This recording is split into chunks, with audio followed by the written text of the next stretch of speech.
Welcome to another message from Systematic Theology, class number 177, I believe. We are looking at the book of Revelation in Systematic Theology. This is eschatology, the study of last things. Now, I have said this before in these classes, but I think I need to repeat myself again for at least for a moment here. Book of Revelation is interpreted 4 different ways at least, sometimes more.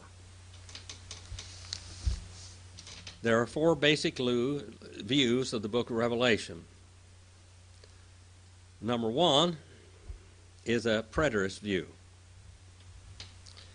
and it places the events and visions described as belonging to the past, particularly to the Roman Empire of the 1st century A.D.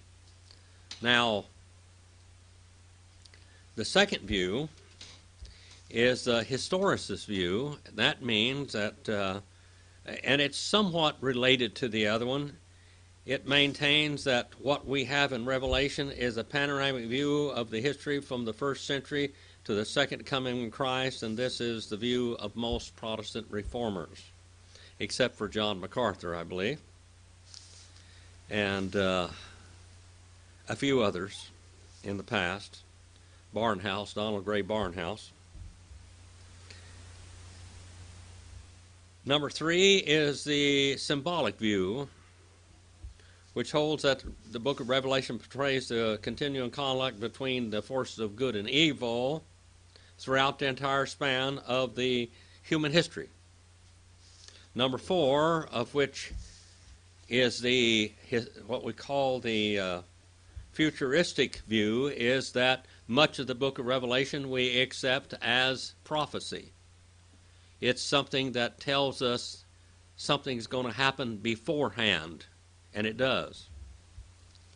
The futuristic view, it maintains that from chapter 4 on, Revelation deals with events of the end times, not the church age in the first 2 centuries. According to this view, Revelation is not concerning the events of John's own day as much as later historical events that shall come upon the earth, particularly those happenings that will take place in connection with the second coming of the Lord, the Lord's day.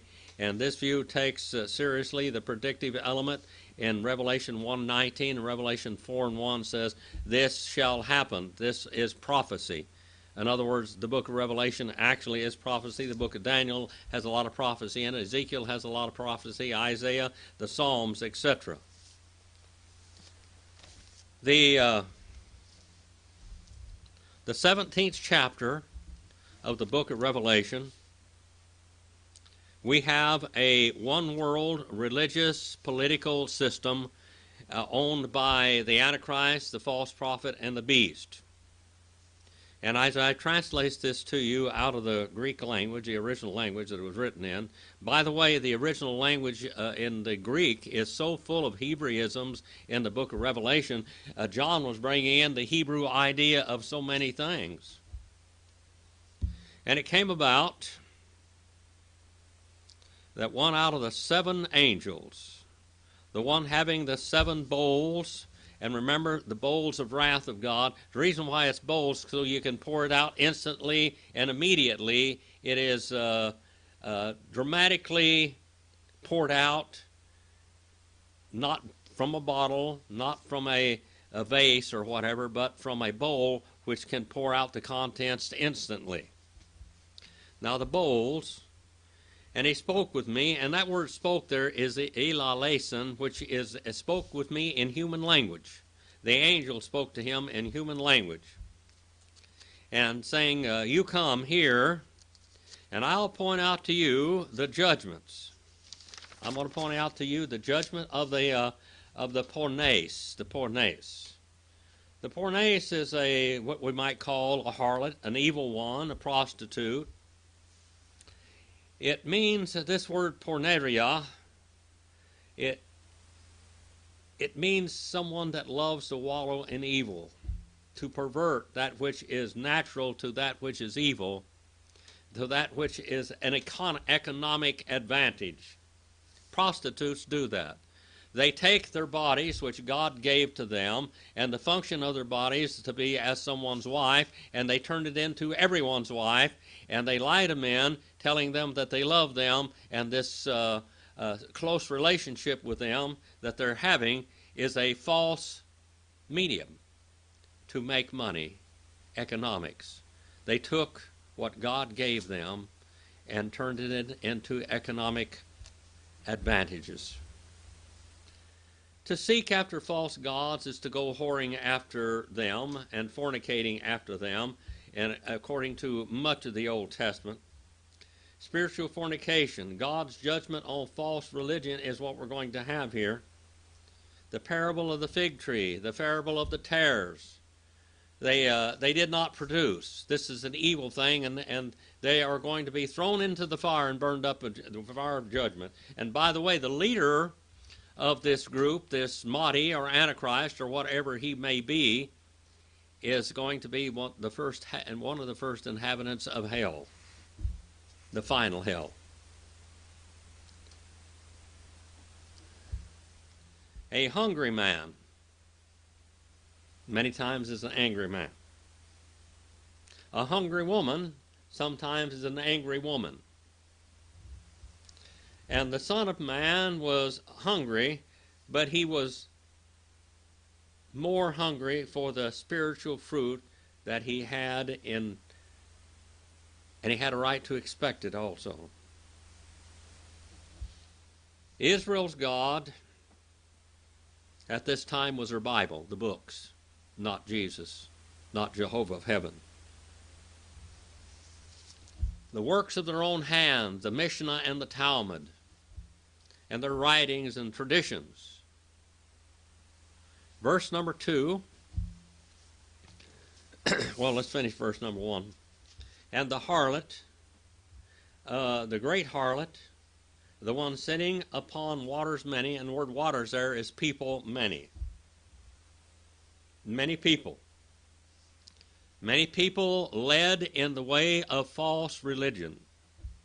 Verse number 2, and with of whom they practiced fornication. They fornicated. The kings of the earth. Now, the kings of the earth are the rulers of the nations. You know, we, in the last year, we've seen some horrible things come upon the earth. We had a global-wide pandemic. And all the time the pandemic is going on, the radical other side, left, is trying to beat up the President of the United States and say that he is wrong in everything that he did. Joe Biden said when President Trump shut down the world that he was doing it prematurely. Now later on he says that he didn't do it enough. We see all kinds of things happening. Our lives changed overnight. And these are all previews of coming attractions, people. Things are not going to get better. They're going to get worse. The Southern Baptist Convention in the early 1900s said, give us so many $1 million and we'll bring in the millennium. We'll convert the world. Well, they got the money, but they didn't convert the world, did they? The world is not going to be converted. The idea of some of the theological mindsets is that the church is going to be so powerful and it's going to be likened unto the woman that put leaven in the loaf until it becomes all leaven. But there's a problem with that because leaven is never looked upon as good and definitely not the gospel. What's going to happen in the world is that the world is going to become very evil. When the churches are taken out of the way, the world will just be a hish-hash of false religion.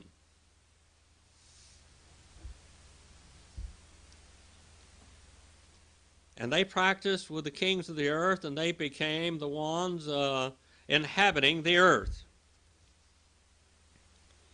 And out of the wine of the fornication of her. Now, I am Native American.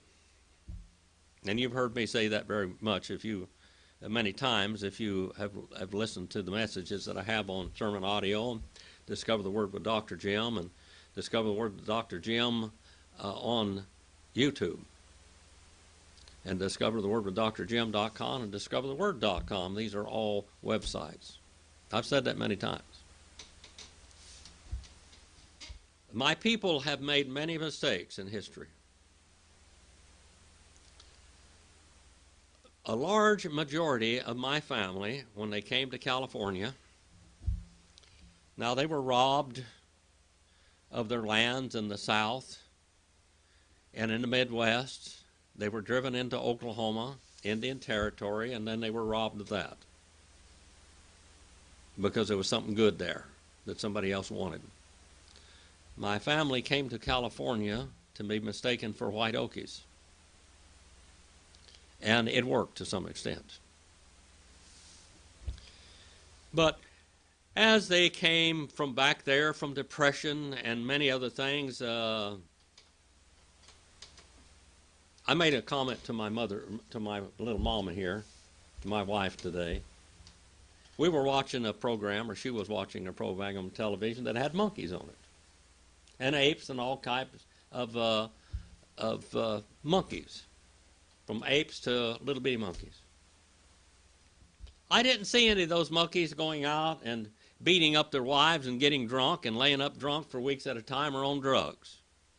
Sometimes I think monkeys and apes have got better sense than mankind. But my family, the wine of fornication, of her fornication, the wine of her fornication.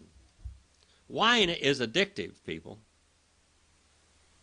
Drugs are addictive, and alcohol is addictive. I saw my uncles kill over a bottle of wine.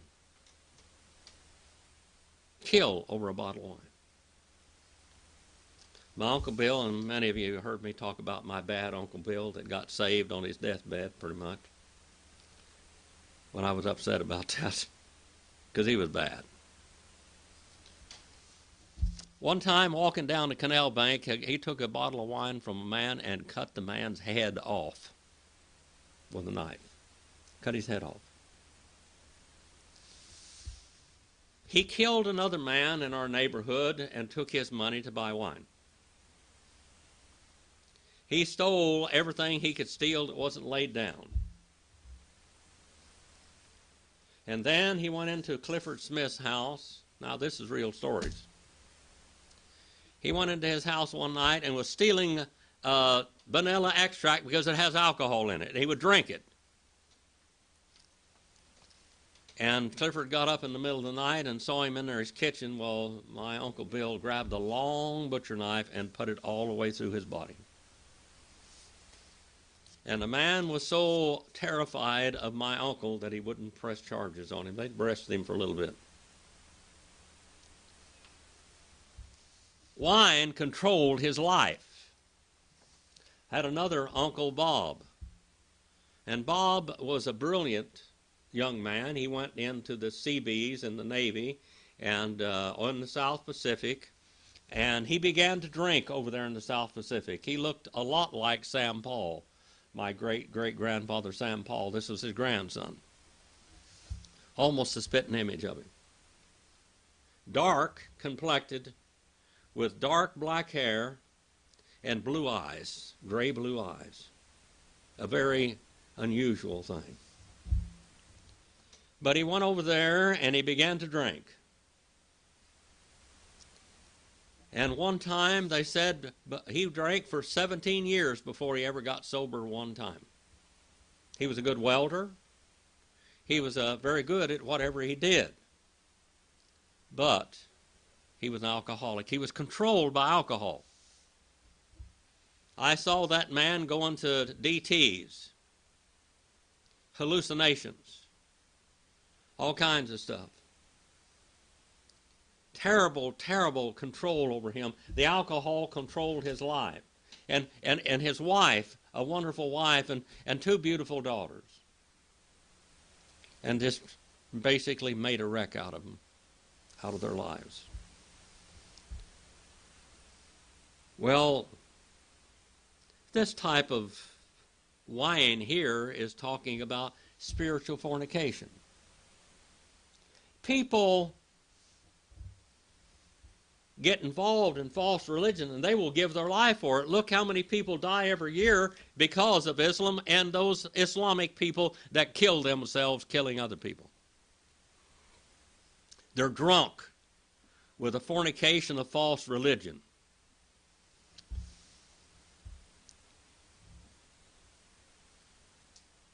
The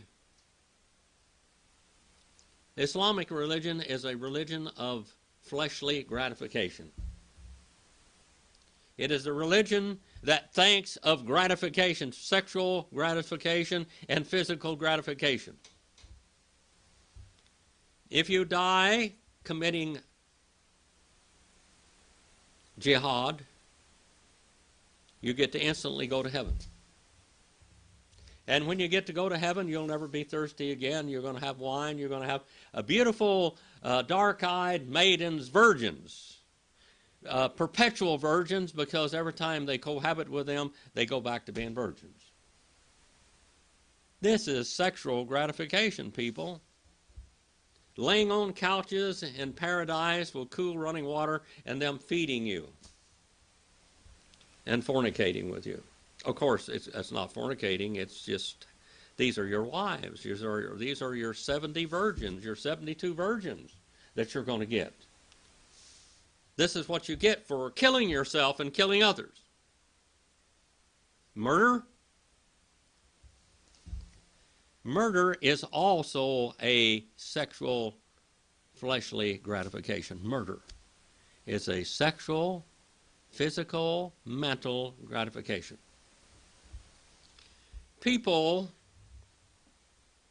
Certain people in history have great pleasure in murdering. Great pleasure in murdering. Jack the Ripper, so to speak. Different people love to murder. They get an exciting adrenaline rush with committing murder and getting away with it. We have what we call a chain or habitual murderers.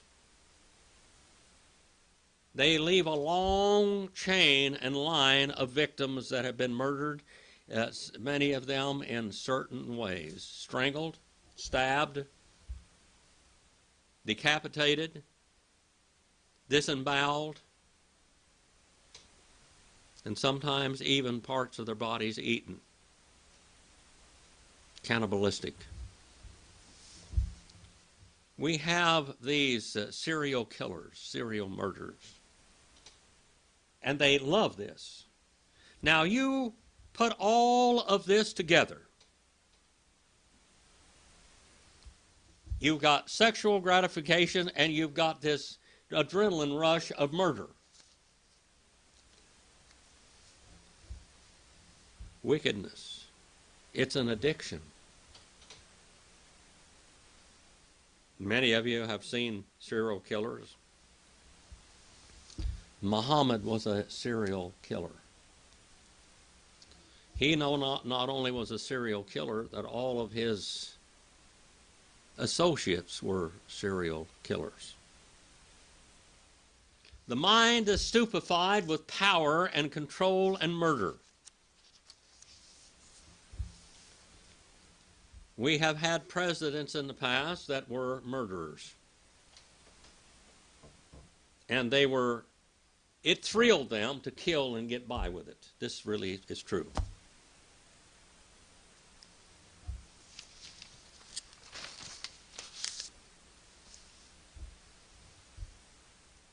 Horrible atrocities committed.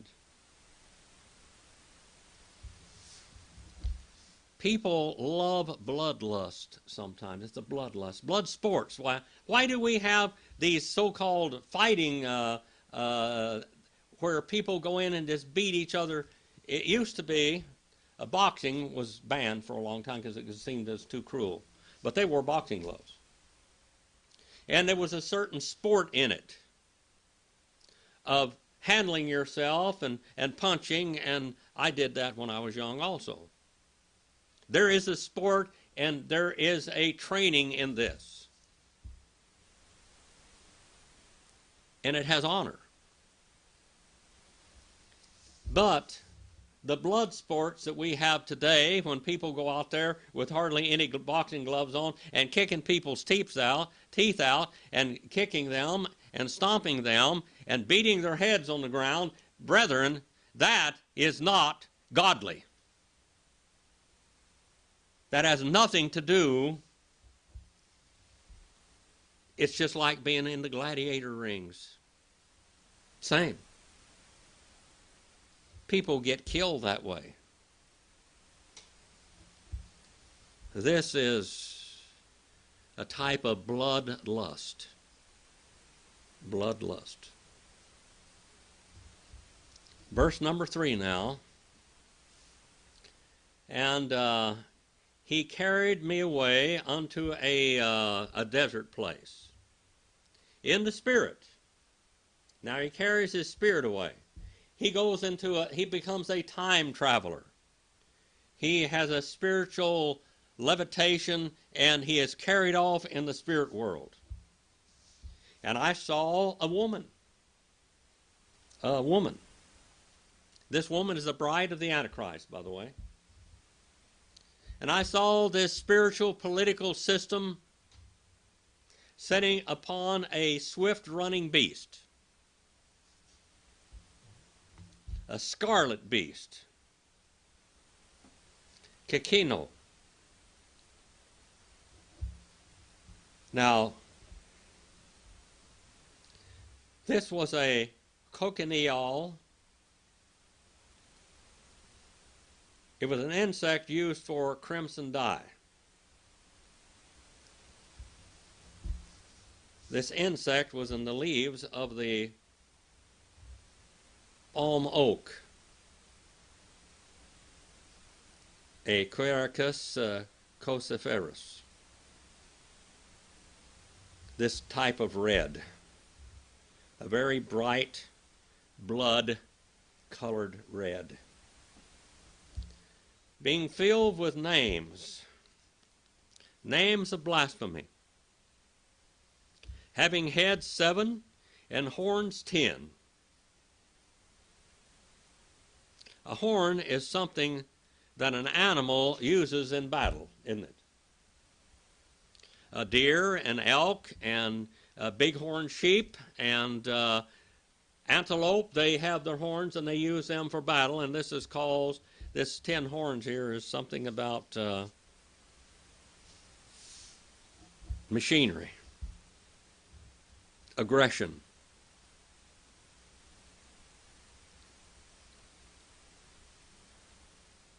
This beast is the incarnation. This person is the incarnation of Satan. Genesis 3:15 says that Satan shall have a seed or a son. And this person here is going to be the incarnation of Satan. The incarnation of Satan. Now in John 1:14 it says kai hologos sarxaganato in Greek, and that means, and the Word, the Jehovah, fleshy became and dwelt among us, and we beheld the glory of the only begotten of the Father, full of grace and truth. It says in verse number 18, no one has seen God at any time, but the only begotten God, the one being in the bosom of the Father, that one has let himself out. Now here we have an incarnation of the evil one, the opposer, Lucifer. The incarnation of Satan is a man, yet every thought in his mind is guided by Satan, and every ounce of his energy is given and controlled by Satan.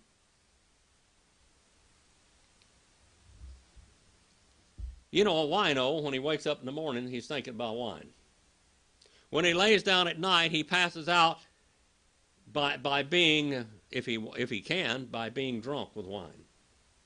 The last thing he thinks about in the day, and the first thing he thinks about the next day, is wine, his addiction. And all he can think of is how he can get more of it. And Satan here, embodying this person, the whole thought, the whole ambition in life is to do evil, to kill God's people, to try to destroy God's nation, and to try to do the will of Satan and being embodied and clothed in humanity.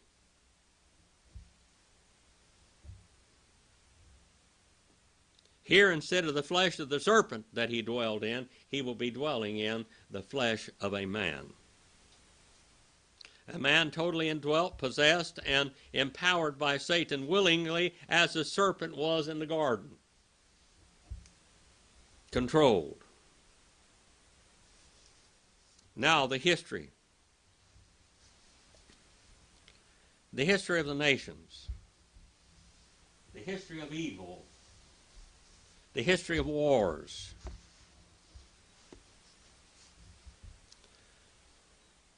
In Daniel, the book of Daniel and the book of Ezekiel, Revelation, the 17th chapter, Revelation, the 19th chapter, Revelation, the 13th chapter, we see a war of evil against good. Now, the history of empires that are talked about in the Bible, we have the Egyptian Empire that was very powerful in 676 BC. We have the Assyrian Empire that took over that empire from 626 to 609 BC. We see the Babylonian Empire basically by Nebuchadnezzar. Nebuchadnezzar went down to Egypt and he conquered Egypt in 605 BC, and that was Pharaoh Necho. In 597 BC, he came against Jerusalem. And God used him as his serpent to chastise Israel. And we know from the book of Daniel that God used this man, and he was going to use his successor too. And we saw that the man, his descendant, saw the handwriting on the wall. And the handwriting on the wall, the Persian Empire was going to come in by Cyrus the Great and going to conquer the Babylonian Empire, and that was in 530 or 539 BC. Then the Persian Empire is conquered by Alexander the Great from 334 to 324 AD. Then the Greek Empire is conquered by the Roman Empire, actually took over. Alexander the Great had 4 generals that he split his empire up. He did not have a successor, so the 4 generals took parts of it. And one of the generals, Ptolemy, went down into Egypt. And by the way, Cleopatra was not Egyptian. She was Greek. She was a Greek princess on the Egyptian throne.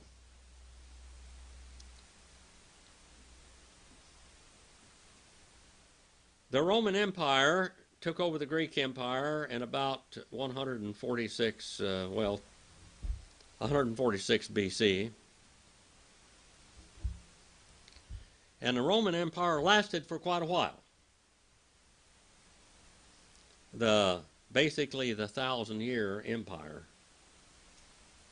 In 1455 AD, the Islamic Empire came against the Roman Empire, and Rome fell at Constantinople. And the Ottoman Empire took over much of the empire that was the Roman Empire. Now, I want you to understand another thing.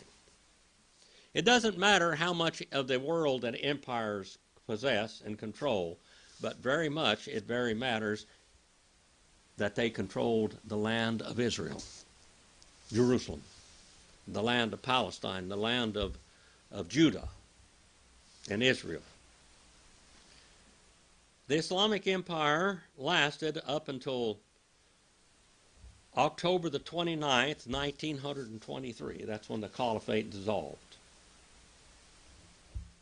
Now,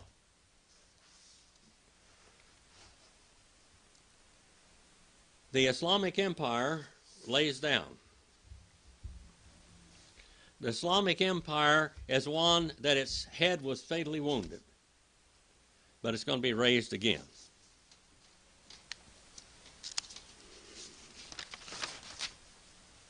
(17) and verse 4.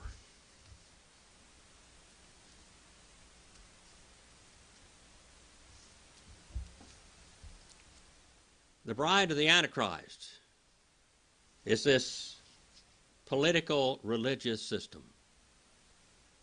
Now, Islam is not basically a religion, but is a political process that's called Sharia law. Islam is sending out people out of their countries into America, into Europe, European countries, into all of these kind of countries that we see where they go. Now, Great Britain has a constitution, a parliament. The Netherlands, Holland, Denmark, all of these have constitutions. Now, wherever these Islamic people go, they call them settlers. They go in there and settle. They buy up land. They put a mosque in there, and all of Islam will defend that mosque. Wherever they go, they will not want to go under any constitution of any other nation, because Islam is a political system. And they demand to live under their own laws that they brought into that country. And they demand that they will adhere to their laws, Sharia law only.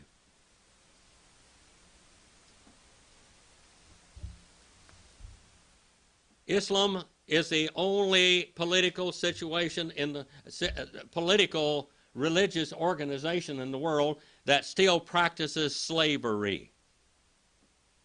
Slavery. About 7 or 8 years ago, I was at Valley Baptist Church teaching my Sunday school class. And I told them, I said, we had a civil war over slavery, didn't we? Yeah, we did. It actually didn't start over slavery.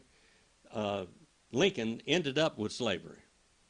He did not want to ever stop the slavery system, but he couldn't win the war without doing the Emancipation Proclamation. And he wanted to forever in America stamp out slavery, but it's back again. Abraham Lincoln died because of it. Many people in this nation on both sides died over slavery. And yet we have it practiced in our own borders today by Islam. Sexual slavery. An Islamic man can have 4 legal Muslim wives. That's Sharia law. But he can have all of the concubine slaves that he wants, that he can afford. And you go, we're not too far from Bakersfield right now. You go to Bakersfield, Smart and Final, and you'll see Muslim women with 3 or 4, Muslim men with 3 or 4 women, and all of them they've got food stamps and Medi-Cal.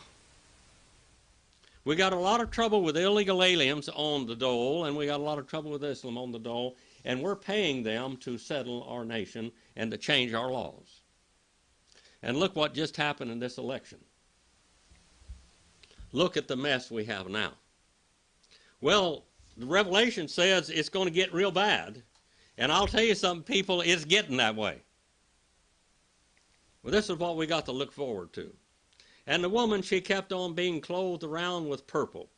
Royalty. That's a royal color. Only the rich could afford to dye. And scarlet. And having been girded about with gold. And many precious stones and pearls. Having the cup, a golden cup in her hand, and she's being filled with abominations and unclean things and her fornications, her spiritual fornications. Verse number 5, and that's where we're going to quit. And upon the forehead of her She has a name having been written, Mysterion. That's what it says in Greek. Mysterion in English is mystery.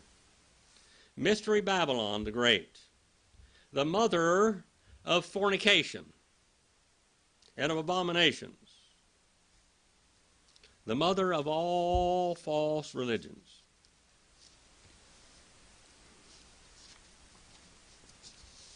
The mother of religious confusion. You know, the Bible says, thou shalt not commit adultery, thou shalt not lie, thou shalt not kill, thou shalt not steal, and all of this.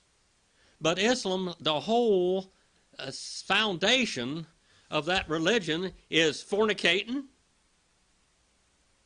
It's all right if you steal somebody's wife as long as she's a kafar, an infidel. It's all right if you steal. It's all right if you lie. It's all right if you kill. Now, something's wrong with that system. Almost every other religious system in the world doesn't do that. They don't go out and kill and go to heaven. Go out and murder and go to heaven. They say, oh, thou shalt not kill. Now, I know that Catholicism, all during the Dark Ages, and they would still today, if they could, they would carry the sword and conquer the world with the sword. That's where Muhammad learned his tricks. His religion wasn't taken off theologically and what we might call by intellectual conversion. The conversion was by the sharp edge of a sword. When he copied after Catholicism, what they were doing, going around conquering and baptizing people by hordes, you either be baptized or we get to throw you on down the river, cut your throat. The rivers would run with blood.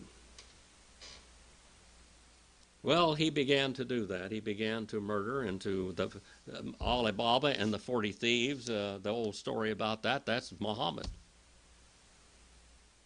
Conquering his own people, his own family, killing, capturing, raping, pillaging, burning, stealing. In the name of religion. Except Muhammad said he had to have 20% back. Not 10% to 20%. All that they stole and steal and whatever they took, he said, I want you to tithe to me 20%, even down to a thread and a needle of whatever you take. A bloodthirsty religion with a bloodthirsty God of Satan. Our Heavenly Father, we send this message out. Father, I pray if there's one listening out there that they will be convicted of sin, righteous, and judgment to come, and ask you to save them and to save them from all of this. And Father, thank you for the moment. Thank you for the time we have of preaching your word and to laying out the plans of the future world, the world tomorrow. Father, thank you for all the blessings you give us. Thank you for protection up to this point. And Father, please protect us from all this evil. Take us out of it.